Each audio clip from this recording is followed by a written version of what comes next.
2025년 2월 20일 목요일입니다. 오전 8시 지나가고 있습니다. 히든풋볼 호회 이제 챔피언스리그가 마무리가 됐습니다. 요거 형철이와 함께 하도록 하겠습니다. 자, 일단 아침 유침 다 있습니다. 네. 그 다음에 지난주와 똑같죠. 리버풀은 또 리그 경기를 냈습니다. 결과도 똑같습니다. 예. 또 비겼어요. 그러니까요. 뭐 얘기를 하겠지만 네. 아스날 입장에서는 정말 그 요만큼의 희망이 조금씩 생기고 있지 않나. 뭐 그건 좀 이따 얘기를 해보기로 하고. 저는 이걸 호의 저주라 칭하고 싶습니다. 아하. 주중에 올 때마다 예. 축구라는 스포츠에 대한 어떤 진짜 후회를 하게 만드는 그런 마음고생을 너무 많이 하게 만드는 말 마무리도 못 하겠거든요. 네. 지금 말 마무리가 안 되니까 마치 누네스와 똑같습니다. 아니 저기 뭐야 인스타에 뭘 올렸어요? 예. 아니 사람들이 라이브에 이명철 인스타 존나 웃기네 그 얘기가 있더라고요. 네, 끝나고 보여드리겠지만 네네. 우리 오늘의 원흉 3대장 얘를 그 짤방 중에 옛날 만화 중에 뭐 개노답 삼형제라는 개노답 삼형제 있죠. 유명한 거 있잖아요. 네. 저는 이렇게 올려놨어요. 대단들 하십니다 하고 밑에 박수를 따라다 소보슬라이랑 누네스랑 조탄가요? 조탄 맞습니다. 이 세 명에 대한 이야기를 또 하게 되지 않을까. 예. 그렇습니다. 자, 일단 챔스부터 봐야죠. 네. 16강 진출팀 모두 확정이 됐고 요 호회하기 전에 저희가 픽업 더귤을 이제 주원이 형이랑 찍고 왔습니다. 아마 여기 올라가고 난 다음에 수시간 내로 업로드가 될 텐데 여러분 재밌을 겁니다. 예, 이상한 사람이 하나 등장해서 그렇습니다. 자, 일단 어제 경기부터 먼저 체크를 해보자면 네. 아니야 오늘 경기부터 합시다. 오늘 할까요? 네, 오늘 경기부터 먼저 합시다. 네. 일단 충격적으로 생각할 것은 지금 어제 밀란 떨어지고요. 네. 오늘 유베가 떨어졌어요 연장 가서. 세리아 팀들이 일단 인테르는 직행을 했고 네. 플레이오프에 오른 팀은 다 떨어졌습니다. 그러니까 아탈란타가 어제 클럽 브리한테 1격을 네. 당했고 밀란도 떨어졌는데 유베 유베까지. 또한 연장 가서 PSV에게 떨어졌습니다. 게다가 대진 자체로 보면 사실 냉정히 봤을 때 이거는 세리아 팀들한테 좀 유리할 거라고 사실 대부분이 봤죠. 네. 브리에보단 아탈란타, 페에노르트보단 밀란. 에인토원이 아무리 뭐 에르디비시에서 잘 나가는 팀이라고 해도 요즘은 에르디비시 1강 체제에서 에인토원이 밀려났거든요.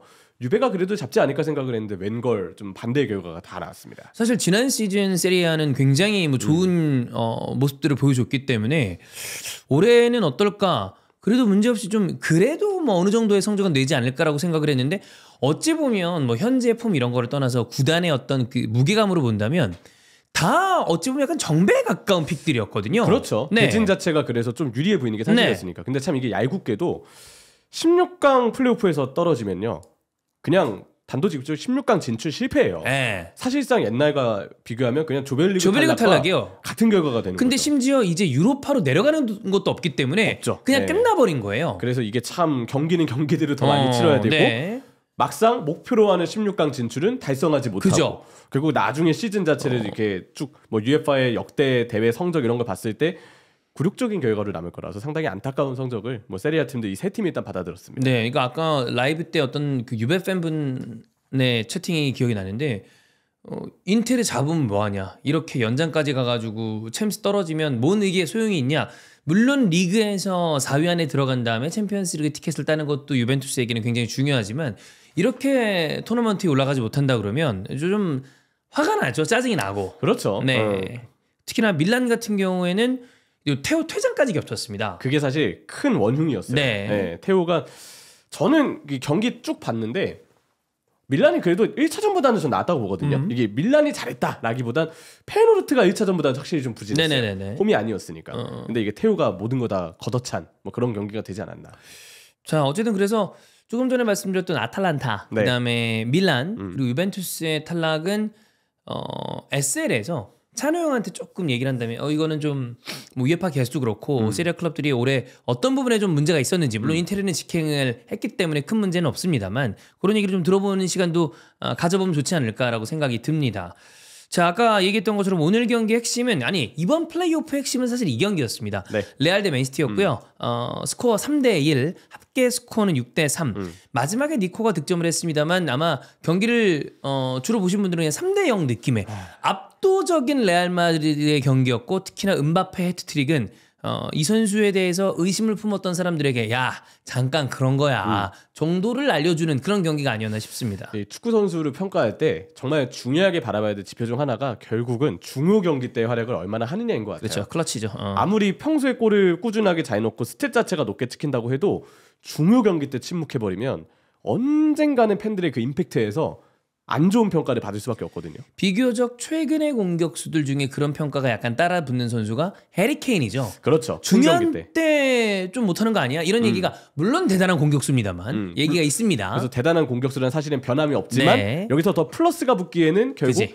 그 중요 경기 임팩트가 따라오지 않으면 후광을 받기가 힘들다. 이렇게 좀 얘기할 수 있겠는데 음바페는 완전 반대 케이스인 것 같아요. 그냥 이 선수는 중요 경기를 위해서 태어난 선수 같아요. 중요할 때마다 자기가 스포트라이트를 자기 중심으로 가져올 걸 아는 선수고 실제로 그런 임팩트를 남기고 네. 너무 멋있는 선수잖아요, 사실. 뭐 심지어 약간 과장을 보태자면 평상시에도 잘하는 선수인데 평상시에 침묵을 좀 하다가도 중요한 경기 때는 골을 넣는. 그렇죠. 그 정도의 영웅 본능을 갖고 있는 선수인데 오늘은 음바페도 음바페인데 뭐 경기 자체가 워낙 좀 원사이드했어요. 네. 펩시티가 이 정도로 원사이드하게 반코트 경기하는 거 자주 나오진 않거든요. 근데 그런 경기였고 뭐 음바페 얘기를 뒤에 하겠지만 저는 라센시오, 라우라 센시오의 대단한 어떤 그 나이에 걸맞지 않는 대단한 어떤 리딩 능력이나 발베르데 오른쪽 사이드백 뭐 더 말할 거 있나요? 네. 그래서 너무 강력하다라는 생각이 들었습니다. 발베르데는 그냥 축구를 잘하죠. 굳이 따지면 이 선수는 미드필더에서 더 많은 걸 할 수 있으니 풀백에 두는 게 이 선수를 쓰는데 낭비 같아서 아쉽다이지 풀백 가서도 진짜 잘하는 스타일이고요. 이런 모습을 보니까 사실 상성상 이제 영주 형도 그런 얘기를 했었는데 그 맨시티는 라인을 올리는 팀입니다. 네. 근데 홈에서 지고 왔기 때문에 더더욱 올릴 수밖에 없는데 5분도 안 돼서 또 실점을 했다? 이거는 맨시티 입장에서 너무 좋지 않은 그림으로 그냥 경기를 모두 다 치를 수밖에 없는 상황이었던 거 아니에요? 그리고 어쨌든 1차전 때도 사실 리드를 하고 이긴 상태에서 그냥 지키고 갔었다면 그치. 혹시 몰랐을 거라고 생각을 하는데 기세 자체를 완전히 좀 빼앗겼잖아요. 네. 마지막 뒷심 부족으로 결국 2실점을 연달아 허용하고 눈 깜짝할 사이에 그냥 같이 경기가 뒤집힌 그런 상황이 좀 돼버렸거든요.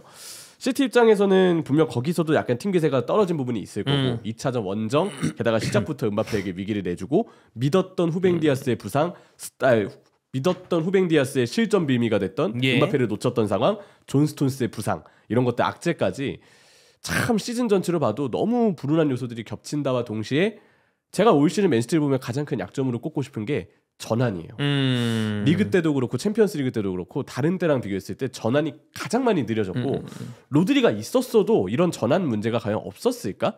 라고 봤을 때 그냥 팀 자체 전환에 대한 에너지 레벨이 너무 많이 떨어졌어요. 아닌 게 아니라 지금 방금 얘기했던 그 로드리. 그러니까 아까 라이브에서도 그 얘기가 잠깐 있었어요. 뭐냐면 로드리가 있었다면 이런 얘기를 하는데 맨시티 팬분들도 로드리가 있었다고 해도 올해 성적이 좋았을 거란 보장은 없는 것이 그러니까 로드리로 촉발이 되고 방아쇠가 당겨진 거지 스쿼드 전체적인 밸런스가 비교적 좀 노화되고 안 맞았기 때문에 생긴 일이라고 보는 분들이 대부분인 것 같아요. 네, 그래서 제가 보기에도 스쿼드 자체의 변화가 물론 이번 겨울 이적 시장 때 신호탄을 꽤 많이 쏘아올리긴 했지만 더 많이 필요한 것 같아요. 이런 유리몸, 존 스톤스 언제까지 또 부상이에요. 전 이번에 보고도 다시 한번 느꼈어요. 진짜 더 믿고 스쿼드에서 끌고 가기에는 그러면은 앞으로의 시즌 계획이 그러면 그럴수록 점점 더 애매해지는 거거든요.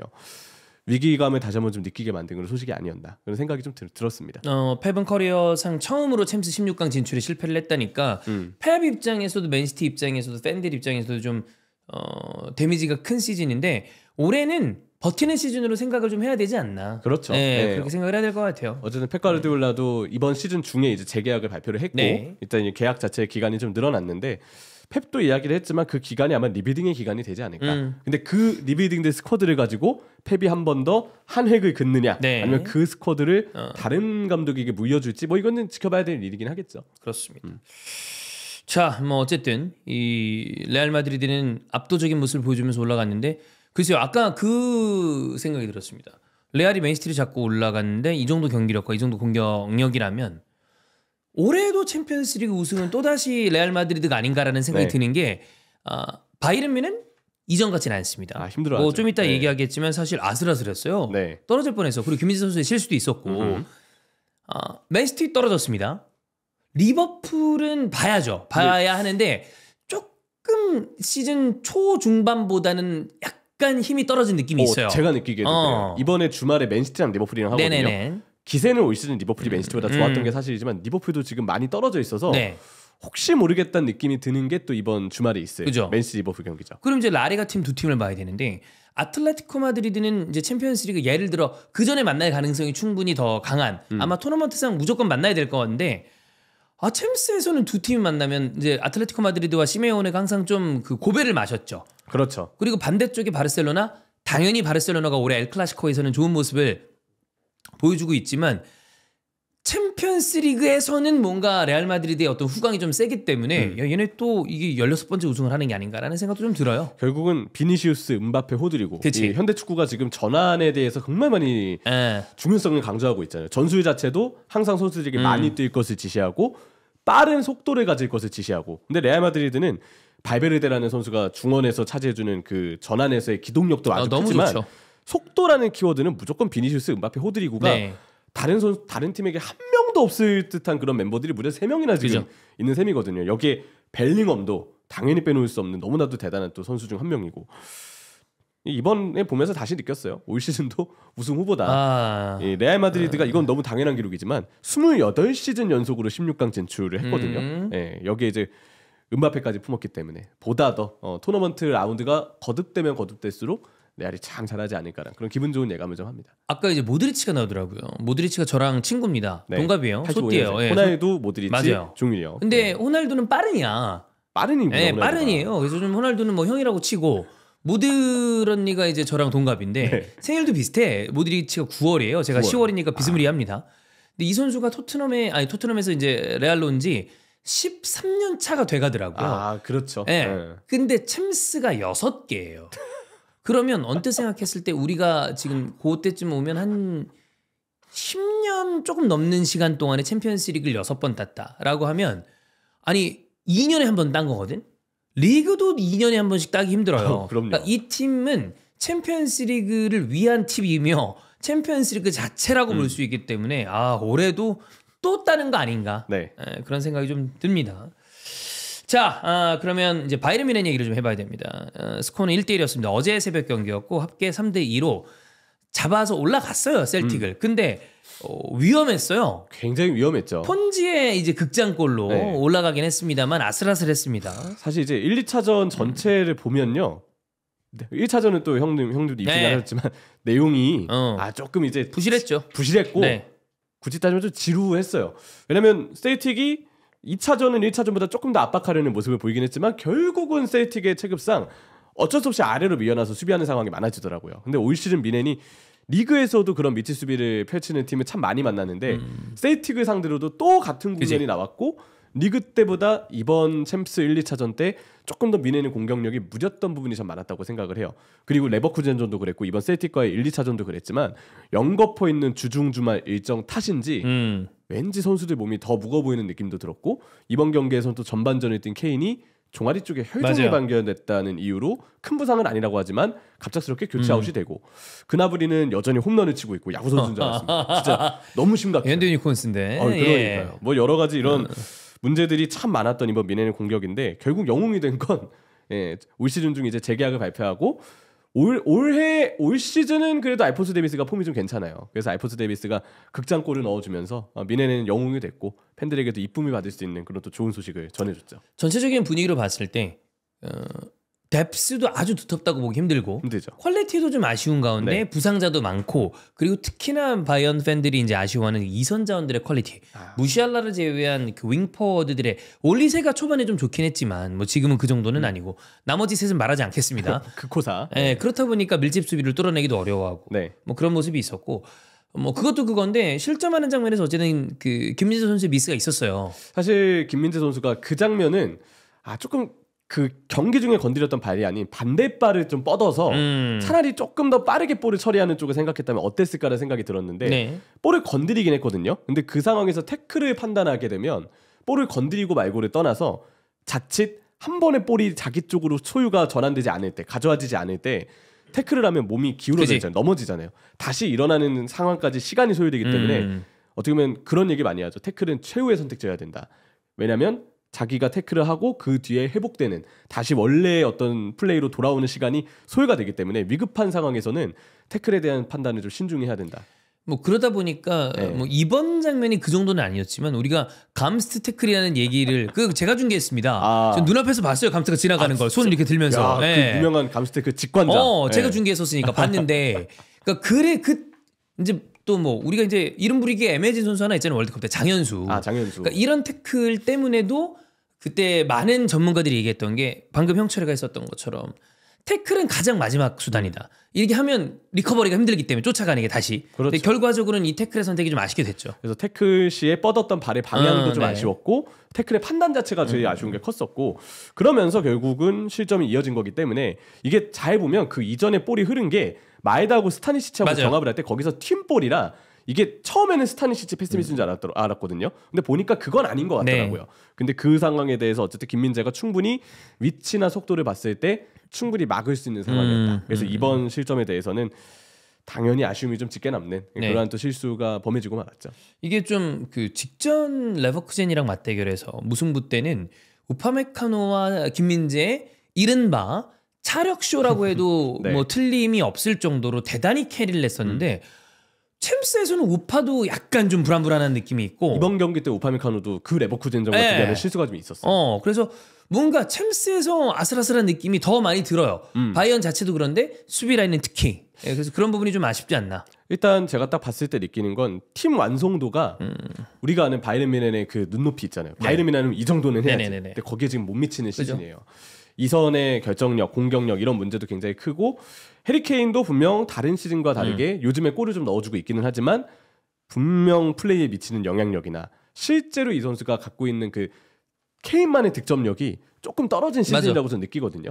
그런 점들도 좀 영향을 주고 있고 스쿼드의 한계점 때문에 공격력이 무딘 것도 있지만 또 스쿼드의 한계점 때문에 드러나는 미넨의 가장 큰 문제가 역습 공격이 별로 없어요. 이게 제가 중계하면서도 또 경기를 보면서도 많이 느끼는 건데 보통의 팀이라면 측면 자원들이 볼을 갖고 딱 속도를 내줄 만한 타이밍이 오거든요. 네. 왜냐면 바이에른 뮌헨 정도 되는 체급의 팀이면 뭐 아무리 미드 수비를 상대해도 리드하는 상황이 올 거고 당연히 리드하는 시간이 더 길잖아요. 길죠. 그럼 상대가 급해져서 올라올 때가 되면 뒷공간이 열리고 그 뒷공간은 역습을 통해서 나가는 상황이 있어야 되는데 뒷방을 쳐야죠. 가끔 롱패스가 잘 통해서 그게 그냥 공격수의 이른바 1대1 상황 거기서 이제 마무리가 되는 경우들이 올 시즌에 없었던 건 아니지만 네.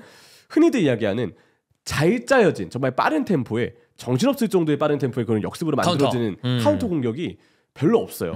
저는 이것 또한 스쿼드의 문제다. 그치. 측면 자원들 중에 사네처럼 발이 빠른 선수도 있고 뭐 코망도 발이 빠르고요. 근데 이 선수들이 볼을 갖고 있을 때 판단이 빠르냐? 그러지 않고 코망은 판단을 빠르게 하더라도 마무리가 그냥 어긋나는 경우들이 네. 많거든요. 그나브리는 그냥 요즘 다 안 되고 있고 올리세도 이 선수가 키패스나 킥이나 좋은 왼발 기술을 지니고 있는 선수긴 하지만 발이 빠르다고 느끼진 않아요. 그러다 보니까 무시알라도 아래로 내려와서 빌드업 관여될 때가 많고 요즘은 그 무시알라마저도 약간 좀 어수선하고요. 네. 왜냐면 직전 레버쿠젠전에서도 이렇게 좀 좋은 네. 모습이 아니 물론 뭐 과부하가 걸릴 만도 하긴 해요. 역할이 너무 많아요. 네. 중원에서 압박받으면 자기가 내려와서 풀어주고 공격 마무리할 때는 막 침투도 가져가고 내려와주기도 하고 이런 네. 문제가 있으니까 그런 스쿼드의 문제 때문에 역습 공격이 잘 안 되는 점 선수들 개개인의 폼이 좀 떨어지는 점 이선의 득점력이 떨어지는 점 이 부분은 분명 제가 봤을 때는 스쿼드의 문제라고 생각을 하고요. 또 하나의 문제는 콤파니의 공격 전술도 아예 문제가 없진 않다고 생각을 해요. 케인이랑 무시알라가 거의 보면은 중앙에 두 명이서 이렇게 서 있을 때가 많거든요. 둘 다 내려와 있어요.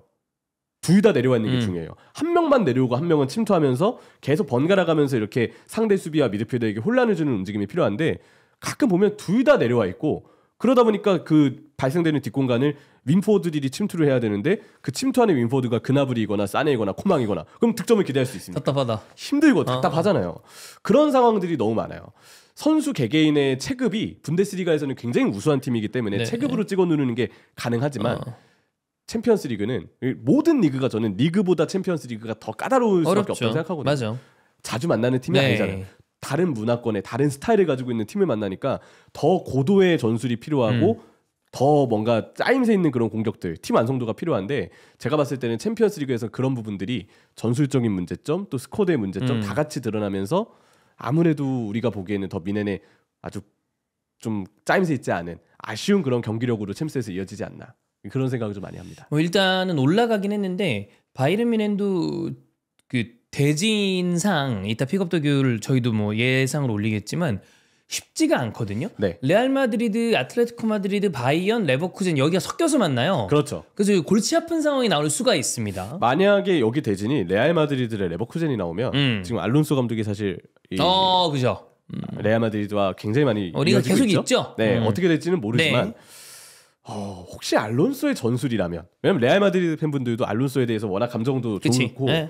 기대를 많이 하고 계시거든요. 실제로 알론소가 레거커즈에서 꺼내드는 전술이 굉장히 유연하고 비르츠도 물이 올라 있고 정말 좋은 팀이기 때문에 만나면 참 재밌을 것 같고요. 만약에 레버쿠젠이랑 미넨이 만난다 그러면 미넨은 알론소의 레버쿠젠을 지금까지 단 한 번도 이긴 적이 없습니다. 야, 이게 또 챔스에서 이겨질지 이것도 너무 궁금하고 네. 아틀레티코 대 미넨. 아틀레티코 얼마나 빡빡한 팀입니까? 네. 생각하기가 쉽지가 않은데. 어우 예. 네. 이 참 어려운 대진이긴 하네요. 여러 가지로. 그렇습니다. 네. 뭐 요거는 이제 내일 우리가 또 새벽에 새벽이란다. 내일 저녁에 네. 실제 대진 추첨을 볼 수가 있으니까. 어쨌든 바이에른 뮌헨은 지금 우리가 알고 있던 그 극강의 모습은 아닙니다. 네. 그래서 그거를 어떤 식으로 마무리하고 그리고 또 이제 우리 입장에서는 김민재 선수가 어떤 최후방을 맞는다라는 어떤 그 자부심과 약간의 그 조마조마함이 공존하니까 와 그렇죠. 이러면 진짜 쉽지가 않아 보는 게. 특히 리그는 제가 볼 때 참 잘하고 있거든요. 챔피언스 리그에서 근데 좀 이런 그러니까. 잔실수들이 더 있는 것 같아요. 챔피언스 리그에서의 좀 더 반전을 일으킬 수 있는 좋은 활약이 많이 좀 필요한 상황이 아닐까 싶습니다. 뭐 잘하는 선수이기 때문에 알아서 네. 잘하겠지만 노파심에 그렇습니다. 네. 자 16강 진출 팀 다시 한번 체크해 보도록 하겠습니다. 리버풀, 바르셀로나, 릴, 빌라, 아틀레티코 마드리드, 레버쿠젠, 아스날이랑 인테르고요. 이게 방금 말씀드린 팀이 이제 시드 팀입니다. 네. 지킹 팀이고요. 지금 플레이오프 통과 팀을 말씀드릴 텐데 여기가 시드를 받지 않은 팀들입니다. 네. 파리 생제르맹, 벤피카 이 중에 한 팀이랑 리버풀이랑 바르셀로나 한 팀 이렇게 이제 맞닥뜨려져요. 무섭습니다. 파리 만나면 파리는 진짜 큰일 나요. 만나면 제가 벤피카도 까다로운데. 벤피카 까다롭죠. 자, 그다음이 클럽 브레이랑 도르트문트인데 요 릴 빌라랑 이제 섞어서 만나고요. 그다음에 레알 마드리드와 바이에른 뮌헨인데 아틀레티코 마드리드, 레버쿠젠이니까 여기가 완전 비카드입니다. 장난 아니죠. 네. 그다음에 여기가 네덜란드 두 팀. 네. 페이누르트랑 PSV가 아스날이랑 인텔이랑 섞여서 만납니다. 아스날 PSV는 지난 시즌 이제 챔피언스리그 조별리그 때 만난 적이 있었는데 올 시즌 LADBC 팀들의 상승세가 심상치 않아요. 맞아요. 제가 쭉 자료를 봤거든요. 그 순위를 찾아봤는데 지금 에인토번이 리그 2위입니다. 아약스가 한 경기를 덜 치렀는데도 에인토번보다 2점 차 1위예요. 그래서 에인토번이 지금 1강에서 많이 밀려나 있는데 에인토번 챔스 16강 진출했죠. 네. 리그 4위인 페이노르트 리그에서 죽쓰고 있거든요. 최근에 감독 교체도 했고 근데 챔스 16강 진출했습니다. 리그 1위인 아약스 지금 유로파 16강 플레이오프에서 위니용 상대로 2대0으로 이겨서 16강 진출 유력하고요. 리그 5위인 알크마르 유로파 16강 플레이오프에서 갈라타사라이한테 4대1로 이겼어요. 야, 이건 네덜란드 리그가 다 괜찮습니다 지금. 네, 여기 이제 트벤테는 사실 아직 봐야 되긴 하지만 보데글림트 상대로 2대1로 16강 플레이오프에서 유로파 이겼거든요. 쭉 보면은 5팀이 다 지금 너무 잘하고 있어요. UEFA 대회 나간 5팀인데 지금까지 봤을 때는 LADBC가 이번 유럽 리그 전체로 봤을 때 꽤 UEFA 개수를 많이 가져갈 수 있는 그런 가능성이 좀 보이는 시즌입니다. 거기에 이제 아까 말씀드렸던 세리아가 좀 당한 거라. 그렇죠. 네, 그래서 요거는 좀 부진하다 세리아 팀이 요걸 체크를 해봤고 네덜란드 팀은 강세고 그 아탈란타가 이제 클럽 브리한테 지면서 미뇰레가 좋은 모습을 보여준 거와 동시에 PK 관련해서 이제 루크먼과 이 가스페리니 감독의 좀 이슈가 있습니다. 가스페리니 감독이 인터뷰를 했죠. 내가 봤던 키커 중 루크먼이 최악이다. 아니 근데 나는 그건 있어요. 가스페리니는 아탈란타의 현재 그 어떤 전체와 같은 급의 사람이기 때문에 뭐 이런 말을 한다고 누가 뭐라 하겠냐마는 이렇게 대놓고 얘기를 한다고? 루크먼도 좀 이제 이 인터뷰를 하고 그랬어요. 그래서 좀 과한 거 아닌가. 근데 그래도 저는 가스페리니고 아탈란타이기 때문에 가스페리니의 말은 그죠? 무조건적으로 그래 이분은 그럴 수 있지 이런 느낌이 들긴 하는데 그리고 또 뭐 키커나 정해진 순서 이런 거를 생각하면 화가 나는 것도 이해가 가긴 해요. 감독 입장에서 그게 컨트롤이 안 되고 얼마나 답답하겠어요 사실. 근데 이게 이렇게 공개적으로 하는 것도 좀 자주 있는 일은 아니라 와 가스페리니가 세네 이 느낌이 들더라고. 네, 하지만 어쨌든 루크먼이 잘못한 건 맞다. 그것도 맞아요. 놓쳤기 때문에 미뇰레가 선방을 무려 9개나 했습니다. 이날 아탈란타가 슈팅 30개 때렸고요. 기대 득점 3.28, 브리에 기대 득점 1.15. 근데 브리에가 3대1로 이겼습니다. 너무 놀라운 스코어인데 아탈란타가 글쎄요. 요즘에 팀 자체의 페이스가 좀 떨어지는 것도 있지만 브리에가 짜임새 있는 수비를 잘했어요. 그거를 결국 공략하지 못했고 만약 때린다고 해도 미뇰레가 말도 안 되게 선방을 해서 미뇰레 이런 선방에 사실 리버풀 팬들이 당황을 했죠. 그죠? 도대체 왜?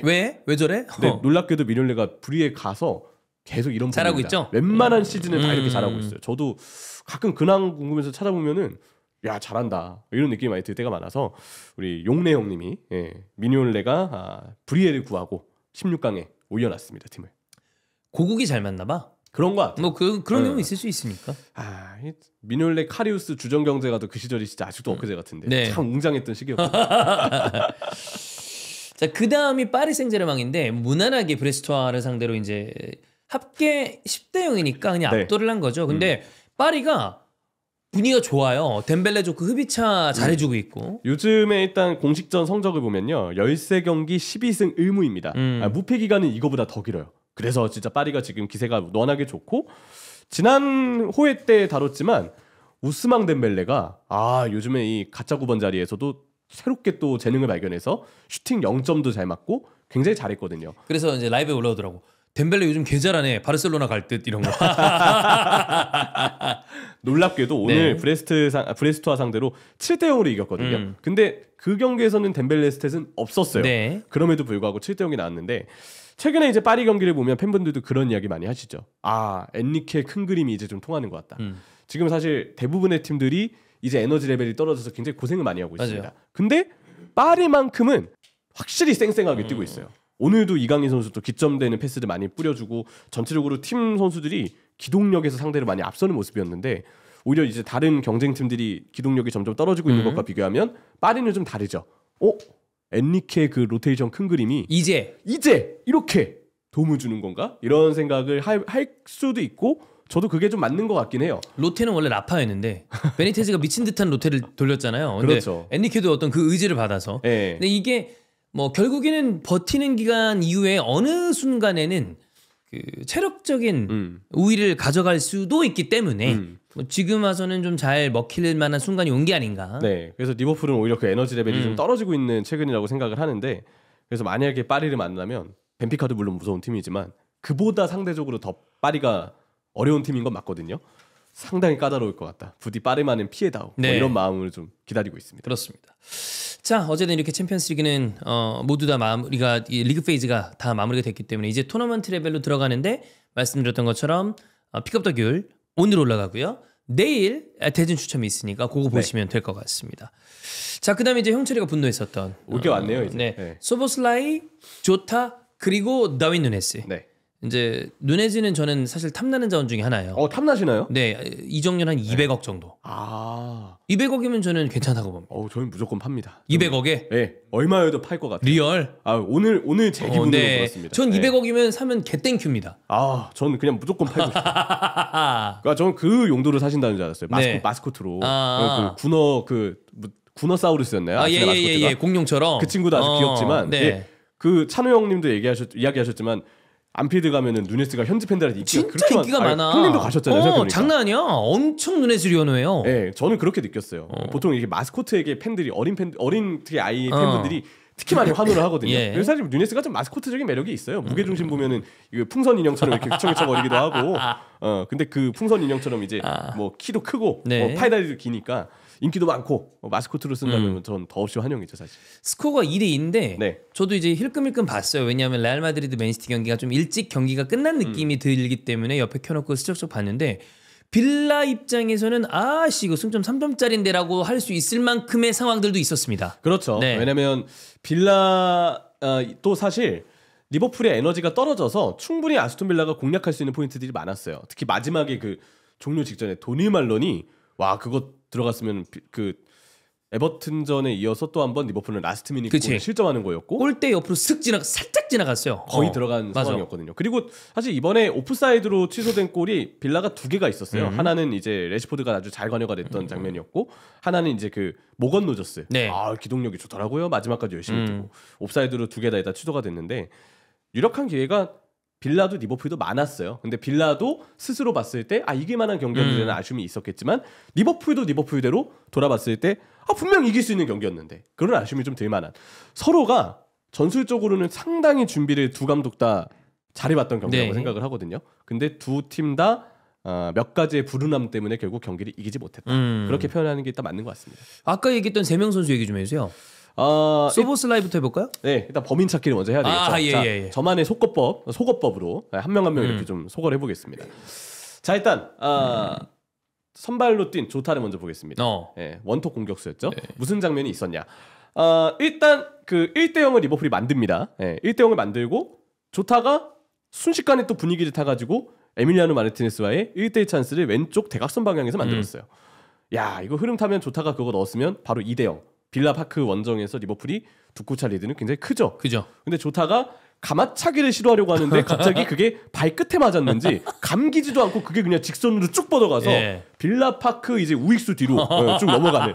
오늘 제가 이걸 의도하고 입고 온 게 아닌데 예. 그런 상황이 됐습니다. 저는 보면서 야, 조타가 이런 걸 놓치네 싶으면서도 약간 그런 생각도 들었어요. 이게 왜 그럴까? 혹시 공인구 때문인가? 왜 이게 상식적으로 말이 안 되는 장면이니까 여러 가지 생각을 다 하게 되더라고요. 그래서 왜 공이 이번에 프리미어리그 나이키 그 공이 이번에 이전에 20년 전에 그 토탈 90 에로공 있죠. 그거를 약간 복각해서 네네네. 다시 나와서 제가 되게 좋아하는 디자인이라 반가웠어요. 근데 한편으로는 선수들이 그게 그 토탈 90 에로공이 잘 굴러갈 때 보면은 공 자체가 이렇게 약간 동글스름한 선이 이렇게 있잖아요. 그래서 굴러갈 때 보면은 약간 시선을 끄는 그런 요소가 있거든요. 혹시 좋다 거기에 한눈이 팔렸나? 그랬을 가능성도 일부 있기에 0.1의 면제를 주겠습니다. 하지만 이건 99.9의 잘못이다. 네네네. 네. 이후에 후반에 골대를 맞춘 장면이 하나 나옵니다. 골대 맞아요. 네, 근데 골대는 뭐 이거는 저는 골대 맞는 거는 조금 이해가 돼요. 선수가 할 만큼 했는데 운이 없었다. 그치. 이렇게 표현을 하고 그리고 후반전 또 한번 헤더가 하나 빗나간 장면이 있습니다. 헤더 했는데 이게 옆으로 빗나가가지고 좋은 기회였는데 그것도 아쉽게 놓치는 총 3번의 이제 찬스 미스가 있었거든요. 하지만 좋다. 아까 말했듯이 첫 번째 그 빅찬스 미스에서 공인구 탓을 할 소지가 0.1%가 있다. 여기에 도움 하나를 기록했습니다. 그래서 논외. 네, 좋다는 그래서 속어. 네, 그냥 논외라고 하기에는 너무 잘못이 없는 것 같으니까 일단 넌 빠져 있어. 오케이 빠져. 네, 빠져 있어가 되고 자 다음 소보슬라이 보겠습니다. 박스 안으로만 들어가면 소보슬라이의 판단력이 난리가 나버립니다. 갑자기 소심해져요 선수가. 갑자기 그 옛날에 원래 코바치치였는데. 코바치치 맞아. 잘하다가 그 근처 가면 이상하잖아. 네, 그런 것처럼 소보슬라이도 참 저는 소보슬라이가 그래도 항상 나쁘지는 않게 보는 게 관여되는 게 되게 많아요. 진짜 열심히 뛰면서 열심히 하시잖아. 근데 진짜 그 활동량이 진짜 많아서 김현성 메타. 네, 누가 봐도 경이롭게 느낄만 해요. 관여되는 것도 많고 수비 가담 많이 해주고 공격도 많이 해주고 연계 많이 해주고 하는데 문제는 그 박스 안에 들어갔을 때 판단력과 패스 템포가 좀 끌 때가 있어서 그래서 소보슬라이도 좀 아쉬움이 있는데 요즘에 좀 올라오나 싶다가 이번 경기 때 활용 점정을 찍었습니다. 그래서 이 선수도 아쉬웠다. 하지만 속어. 왜냐? 활동량 세탁이 돼. 네, 그래도 열심히 뛰었잖아. 이게 되기 때문에 소보슬라이도 일단 빠져 있어. 이게 됩니다. 자, 그럼 나머지 한 명이 있죠? 자, 누네스는 교체 투입이었습니다. 일단 교체 투입이었고요. 후반 66분에 들어갔거든요. 네. 들어가자마자 자 일단 첫 번째 체력적으로 지칠 이유가 교체로 투입했으니까 전혀 없었어요. 네. 그리고 공인구 물론 그 장면도 공인구 탓을 하라면 하겠죠. 네. 근데 제가 봤을 때 좋다보다 이 장면이 공인구가 아니고 그건 제가 봤을 때 돌멩이여도 그냥 들어갔어요. 돌멩이가 이렇게 와도 그냥 들어갔어요. 제가 봤을 때. 그래서 이건 공인구 탓을 할 것도 아니다. 라는 생각이고 그 진짜 소보슬라이가 패스를 준 게 물론 이제 보시기에 따라서는 소보슬라이가 차라리 마무리를 하지 이렇게 생각을 하실 수도 있겠지만 저는 그게 막 소보슬라이가 판단한 것도 나쁘진 않았다고 생각해요. 실제로 누네스가 발만 잘 갖다 대면 그건 골이니까 되게 좋은 연결이 됐다고 생각하는데 웬걸 전혀 상상도 못했던 마무리가 거기서 나와버리더라고요. 진짜. 그래서 누네스의 그 빅찬스 미스로 인해서 아쉽게도 리버풀이 리드할 수 있는 기회를 놓쳤고 3대2가 될 뻔한 기회를 놓쳤고 누네스가 밍스한테도 압박으로 공을 뺏어서 직접 에밀리아노 마르티네스와 1대 찬스를 만들어요. 옆에 살라를 주면 되거든요. 아마 옆에 살라였을 거예요. 살라를 주면 되는데 한 번 더 칩니다. 그리고 귀신같이 공에 도달하는 시점에 에밀리아노 마르티네스가 태클을 해서 그 볼도 클리어가 되어버리죠. 이 장면도 면죄부를 줄 수 없습니다. 네. 그리고 무엇보다 아까 얘기했던 조타, 일동 세탁, 선발 소보슬라이 선발이었던 데다가 활동량 세탁. 누네스는 세탁을 어떻게 합니까? 못하죠 이러면. 못하죠. 그래서 누네스가 이 중에선 제일 악질이다. 독방 써야 됩니다. 이런 거. 너무 심합니다, 진짜. 오늘의 무승부에 그럼 지대한 공헌을 끼친 거는 누네즈네요. 아무래도 그죠. 특히 그 아까 말했던 소보슬라이가 넘겨주고 바로 골대 앞에서 그거를 그렇게 넘겨버리는 거는 스털링 리용전 빅찬스 미스를 보는 것 같아. 그때 그 중계 지현이 형이 했잖아. 지현이 형이 뭐라 하셨는데 기억도 안 난다. 어쨌든 막 그 거의 괴성이었어. 정말 괴성이었어. 그걸 놓치니까. 네. 근데 그 급이었다. 저는 그 정도의 임팩트라고 생각합니다. 네. 자, 이게 리버풀이 최근에 좀 내용도 그렇고 초중반에 아주 강력했던 것보다는 아닌데? 라는 느낌의 경기들이 좀 이어집니다. 네. 뭐라고 보시나요? 아무래도 요즘에 리버풀이 에너지가 많이 떨어졌어요. 특히 리버풀이 보면은 미드필더진의 뎁스가 두텁다고 말하기가 힘듭니다. 흐라벤베르는 대체가 불가능한 자원이고요. 흐라벤베르 옆에 있는 맥칼리스터도 마찬가지고 소보슬라이 아니면 커티스 존스 이렇게만 좀 나오거든요.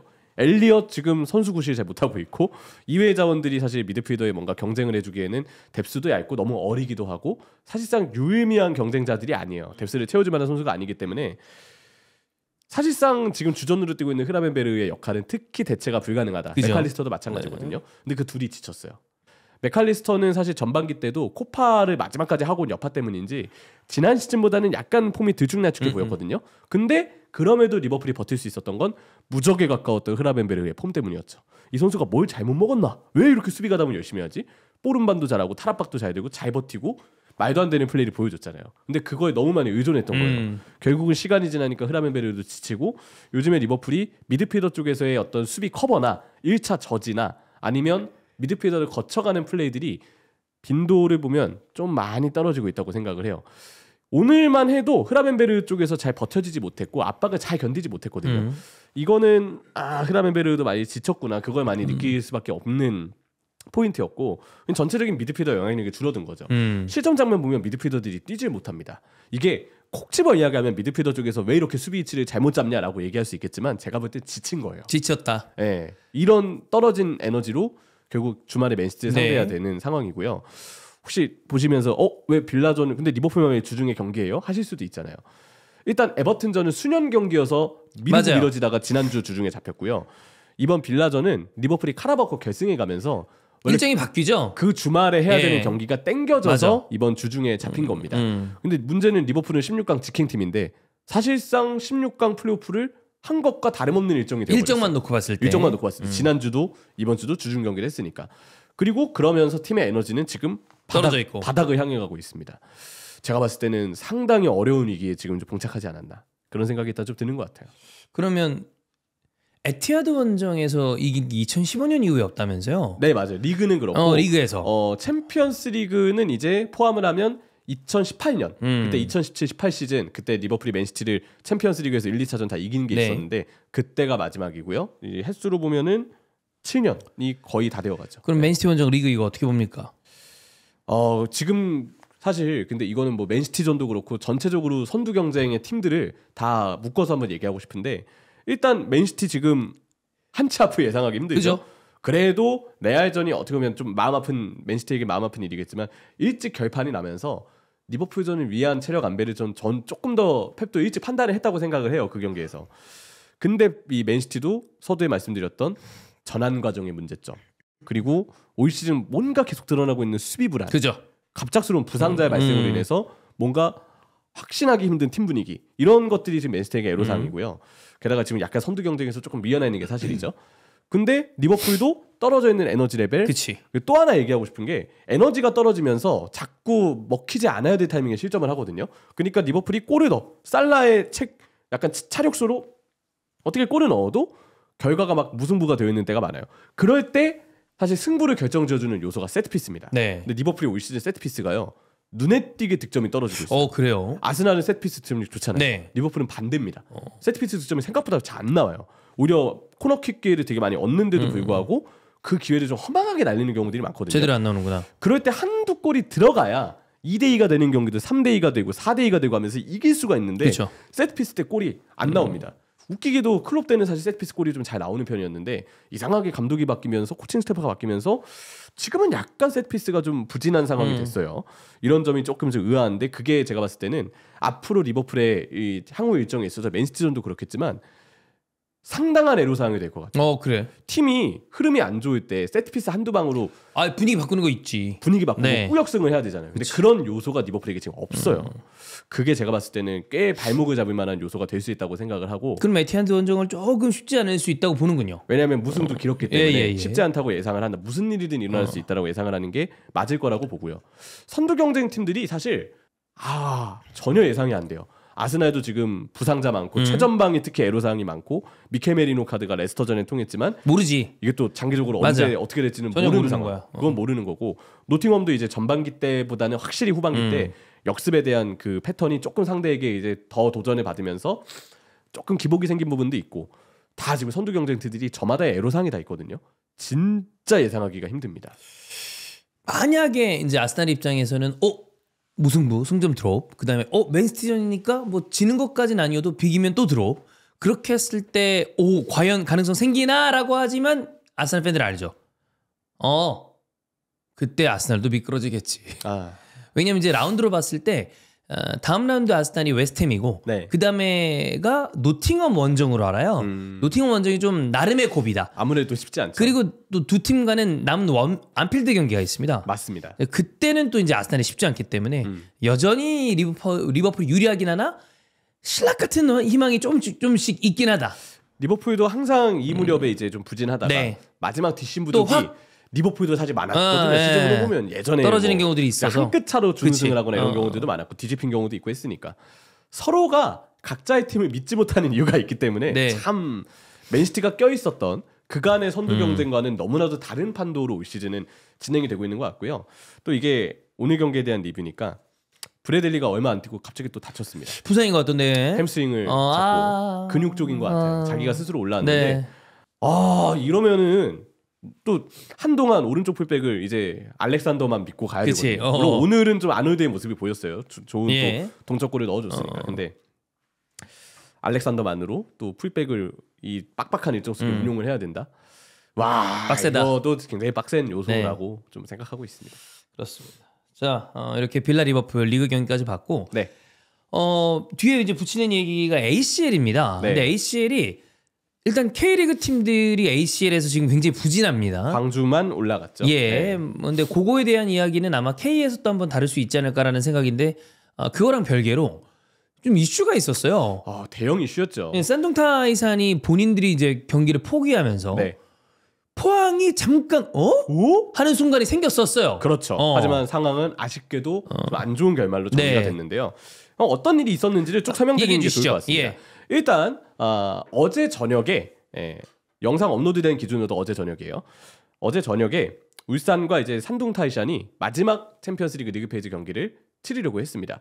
뭐 울산은 이미 탈락이 확정됐지만 그래도 유종 의미를 거두겠다는 김판구 감독의 인터뷰도 있었고 일단은 아챔 리그 지난주 울산에 다 졌죠. 네. 분위기 반전을 하기 위해서라도 하긴 해야지. 팬들 입장에서는 아니 리그도 아챔도 다 졌는데 그럼 어디 얼마나 잘하나 한번 보자. 평가를 한번 해보기 위해서 산둥타이샨과의 경기를 좀 벼르고 계신 팬분들도 제가 볼 때도 계셨을 것 같아요. 근데 경기 시작 전에 갑자기 심지어 사진 기자분들 환희형 중계로 알고 있거든요. 환희형 인스타 스토리 올리셨거든요. 환희형 현장에서 중계 준비하고 계시다가 네. 뒤늦게 들어가지고 깜짝 놀라시고 장내 아나운서 분들 팬분들 다 문수에 이제 와 계시는데 갑자기 전광판에 발표가 딱 나기 시작합니다.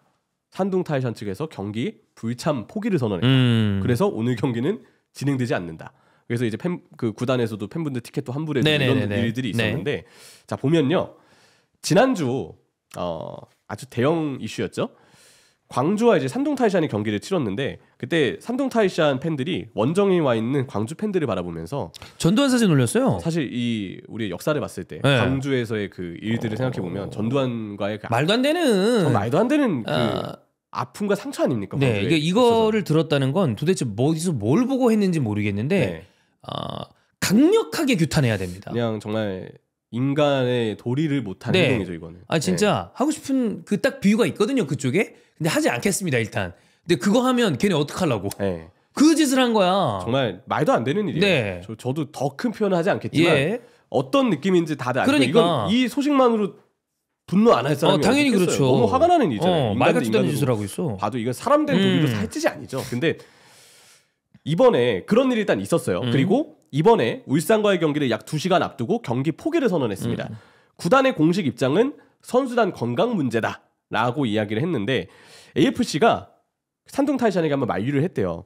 이거 너네가 한 경기만 불참하는 게 아닌 대회 전체를 포기해야 된다. 규정상. 너네 이번에 이거 포기 선언하면 대회 전체를 포기하는 게 되는 거다라고 경고했는데도 산둥 타이샨이 이를 받아들이고 포기를 선언했다고 합니다. 우린 안 합니다. 한 그렇죠. 거 아니에요? 안 합니다 하고 공항으로 간 거죠.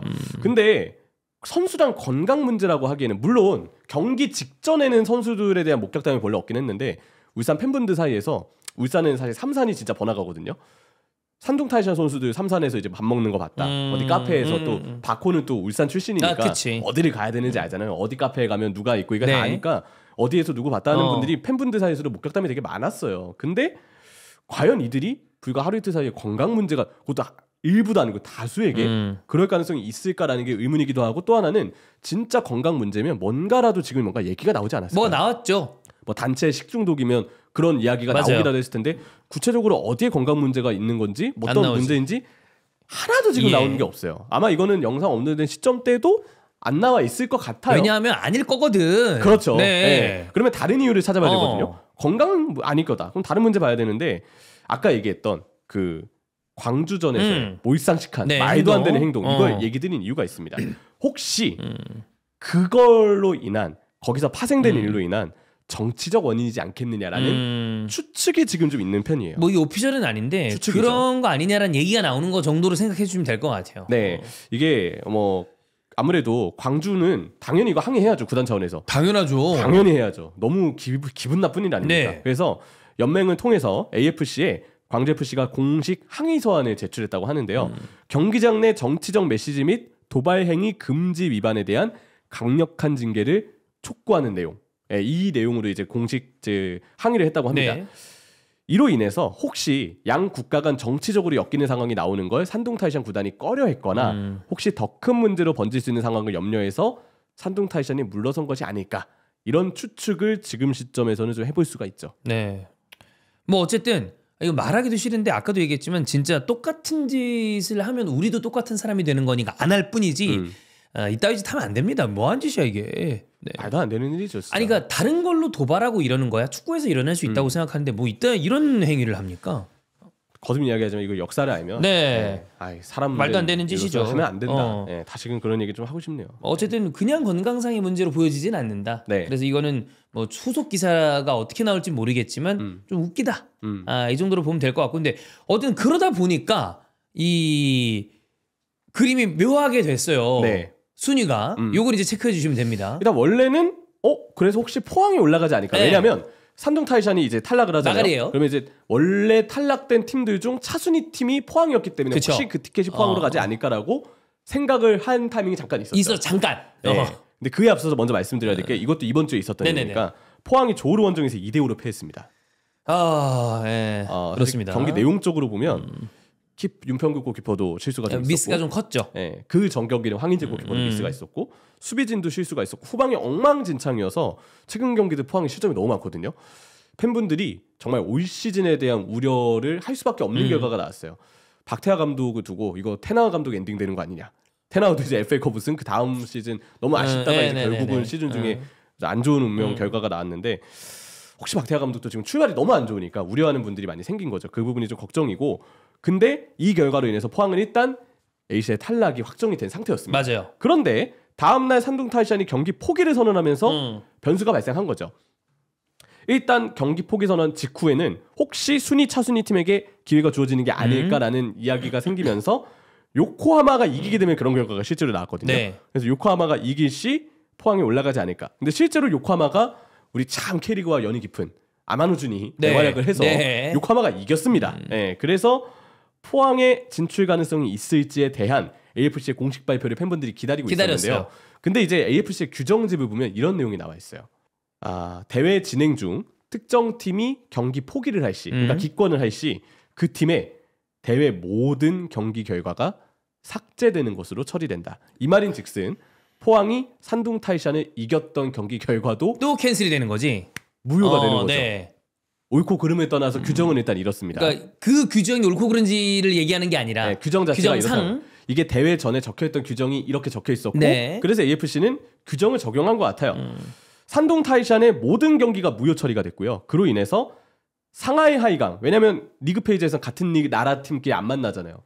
상하이 하이강이 16강에 진출했습니다. 그리고 포항 스틸러스는 탈락했습니다. 여기서 웃긴 건 상하이 하이강은 8경기 2승 2무 4패. 왜냐면 산둥 타이션은 안 만났으니까. 만날 일이 없죠. 그죠. 그래서 8점으로 올라갔어요. 근데 포항은 아까 얘기했던 산동 타이šan과의 승리 경기가 무효가 되면서 경기 수가 7경기로 줄어들었고요. 경기 수가 달라. 네, 7경기 2승 5패 6점. 상하이 하이강 8점, 포항 6점이라 포항 탈락인데 문제는 상하이 하이강은 8경기, 포항은 7경기입니다. 말이 됩니까 이게? 그러니까 규정을 이렇게 만들어놨기 때문에 그걸 적용해서 이렇게 한 것까지는 오케이인데 그 규정이 이상하다는 거죠. 이상한 거죠. 왜냐하면 이게 지금의 리그 페이지에서의 달라진 일정과 특성을 제가 볼 때 고려하지 않은 규정인 것 같아요. 저 보고 너무 어이없고 화도 사실 이게 맞나 이런 생각이 좀 들었는데 다시 봐도 어이가 없지 않나요? 어느 팀은 8경기 8점으로 올라가고 어느 팀은 7경기 6점으로 떨어지고 경기 수가 이게 이렇게 차이 나는 거 이건 아닌 것 같아요. 이상합니다. 이 규정은 제가 보기에 뭐 올해 포항이 억울한 거에 대해서 이거를 좀 만회할 수 있는 방법이 얼마나 있는지는 모르겠지만 그건 그거대로 진행하는 거랑 별개로 규정 이거 손 봐야 됩니다.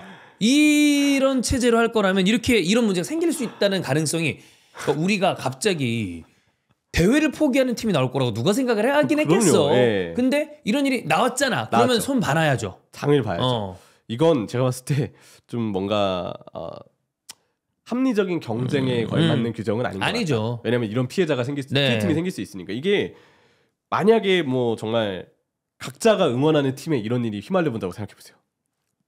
어이가 없지. 화딱지가 나죠. 뭐야 이거 이렇게 되죠. 난리가 나버리는 거죠. 그런 것처럼 이거는 진짜 포항 팬분들에게는 참 표현할 수 없는. 물론 원래 결과가 탈락이었고 어쨌든 포항이 좀 팀 컬러 자체를 좀 팀 컨디션 자체를 좀 올려야 되는 거 맞지만 이건 좀 말이 안 된다. 그 팀이 나가리 됐다고 여기 이긴 거를 지운 다음에 같은 리그니까 안 붙고 경기 수가 다른데 그걸 비교해가지고 얘네가 올라가는 게 뭔 소리야 그게. 참 어이가 없습니다. 부디 AFC의 규정이 아무리 이번에는 규정대로 적용한 거나 한들 이 규정이 옳아 보이지는 않는다. 그런 이야기를 좀 하고 싶네요. 그렇습니다. 근데 뭐 아까 얘기했던 것처럼 그래서 ACL에서 K리그 팀들이 너무 좀 안 좋습니다. 뭐 리그 차원의 경쟁력을 막 같이 올리기 위해서 무엇을 해야 되나 이런 고민의 차원이 아니라 어쨌든 K리그 팀들이 아시아 레벨에서 어느 정도 이걸 보여줘야 되는 거는 맞는데 왜냐면 K리그는 아시아에서 가장 좋은 리그 중 하나니까. 그럼요. 네, 근데 거기에 비해서 뭐 외국인이나 이런 걸 감안해야 되겠지만 동남아 팀들의 약진을 생각했을 때 우리도 그냥 이렇게 넉넉히 있어서는 안 된다. 그것이 뭐 지도자의 전술적인 파트 부분이든 뭐 어떤 지원 부분이든 뭐 이런 그다음에 우리나라 이 외국인 커터에 대해서 어떻게 이 손을 봐야 되나까지 좀 종합적으로 고려를 할 필요가 있습니다. 그렇죠. 그리고 좀 더 크게 봐야 되는 게 동아시아도 지금 이렇게 경쟁이 빡세졌잖아요. 반대편에 서아시아는 지금 퀄리티가 더 올라갔습니다. 아시아 내에서의 경쟁이 이제 말도 안 되는 수준. 우리 기준으로는 사실 그간에 생각하지 않았던 범위까지 올라갔거든요. 동남아 팀들까지도 뭐 당장 조르만 봐도 거의 뭐 스페인 선수들이 이렇게 많을 줄은 아무도 예상을 못했으니까. K리그가 이렇게 아침에서 다 같이 부진하는 게 되게 낯선 일인데 저도 좀 당황스럽더라고요. 이런 결과를 보고 나니까. 부디 좀 좋은 방향으로 우리 신경 써야 돼요. 신경 쓰고 그럼. 더 성장할 수 있는 계기가 되었으면 좋겠네요. 그리고 현실 가능한 부분 안에서 저는 ACL의 지금 어떤 규모 확대나 이런 것 때문에 이걸 뭐 K에서 저 예전에 이제 같이 히든볼 했을 때도 얘기한 바가 있었습니다만 그 춘추제 저는 스탠다드 따라가야 된다고 생각해요. 저도요. 그 안에서 날씨 추운 거 이런 걸 감안해서 일정을 조절하거나 이런 걸로 어느 정도 보완이 가능하기 때문에 그렇게 움직이지 않으면 우리만 계속 도태됩니다. 그렇죠. 당장 지금 광주만 해도 지난 시즌이랑 올 시즌 완전 스쿼드가 바뀌어서 근데 그렇게 지금 진행을 해야 되잖아. 그나마 지금 리그 페이지에서의 16강 진출을 미리 확정해서 다행이지. 그러니까 다행인 거야. 만약에 이게 지금 경쟁 중인 상황인데 팀이 지금 막 재편돼서 아직도 조직력이 안 맞춘 상태로 리그 페이지 2경기 치렀으면 치명적인 결과가 좀 될 수 있었거든요. 뭐 포항만 봐도 사실 지금 또 이런 달라진 스쿼드나 뭐 어쨌든 지난 시즌 같은 달라진 컨디션 이런 것들도 좀 영향이 좀 있었을 거라 생각을 해서 저도 글로벌 스탠다드를 따라가야 되는 게 맞지 않나 이런 생각을 좀 해요. 아무래도 어려운 부분 있는 거 이해하지 못하는 것도 아니고 저희도 현장 중계를 가기 때문에 그 시기에 현장이 어느 정도 추위일지 모르는 게 아닌데 일정의 분배나 이런 거 윈터 브레이크도 있고 그렇게 해서 저는 이게 보완 불가능하지는 않다고 생각하거든요. 그럼 좀 맞춰가는 노력이 필요하다라고 생각합니다.